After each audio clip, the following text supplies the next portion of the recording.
Hoy vamos a explorar la vida de una figura realmente extraordinaria, Boris Cyrulnik. Su propia historia es la encarnación de un concepto poderosísimo, la resiliencia. Y la pregunta central, la que nos golpea de frente al conocer su vida, es esta. ¿Cómo se puede sobrevivir a algo que parece simplemente inimaginable? Su historia no es solo un relato de aguante, no, es una especie de mapa para entender la increíble capacidad del ser humano para reconstruirse. Bueno, para empezar a entender cómo lo logró, primero hay que mirar de frente el trauma tan inmenso que definió sus primeros años. Es que aquí es donde empieza todo. Su vida se quebró de una forma brutal. Imaginen, en un abrir y cerrar de ojos, durante la persecución nazi, pasa de tener una familia a estar completamente solo, huyendo para salvar su vida, perdiendo su nombre, su identidad, una y otra vez. Ahora demos un giro que es fundamental. Dejemos de enfocarnos en qué le pasó, para empezar a explorar cómo es que logró sobrevivirlo. Es justo aquí donde su historia se transforma por completo. A ver, no fue una sola cosa, ¿eh? Fue más bien como un tejido de factores. Por un lado, él desarrolló unos recursos internos impresionantes, una capacidad de adaptarse casi felina. Pero por otro lado, encontró apoyo afuera, personas que lo arriesgaron todo por él. Esas personas fueron como anclas en medio de esa tormenta terrible. Esta parte del viaje, aquí vemos el punto de quiebre más importante. Es el momento en que deja de solo soportar el dolor para empezar a transformarlo activamente en una verdadera misión de vida. Ojo, su historia personal se convirtió en el motor, en el combustible directo de sus elecciones profesionales.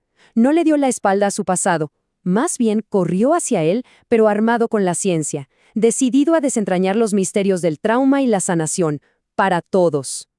Muy bien, ahora sí, vamos a meternos de lleno en el corazón de su legado.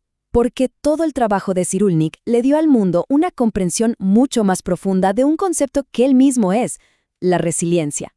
Y este es el punto clave. Ser resiliente no significa borrar el pasado o hacer de cuenta que no dolió. No, para nada. Se trata de tomar esas piezas rotas y con ellas construir algo nuevo, algo que tenga sentido.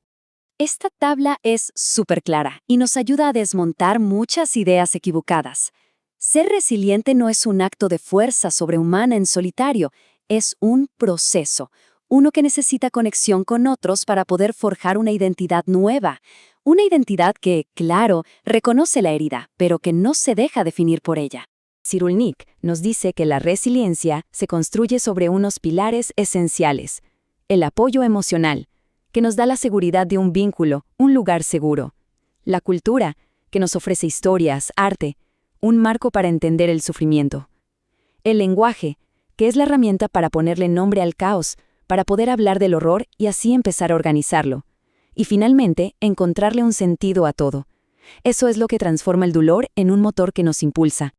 Y esta frase resume de forma brillante el punto más importante de su teoría. La conexión humana no es algo opcional, no es un lujo. Es una necesidad biológica y psicológica absolutamente indispensable para poder sanar.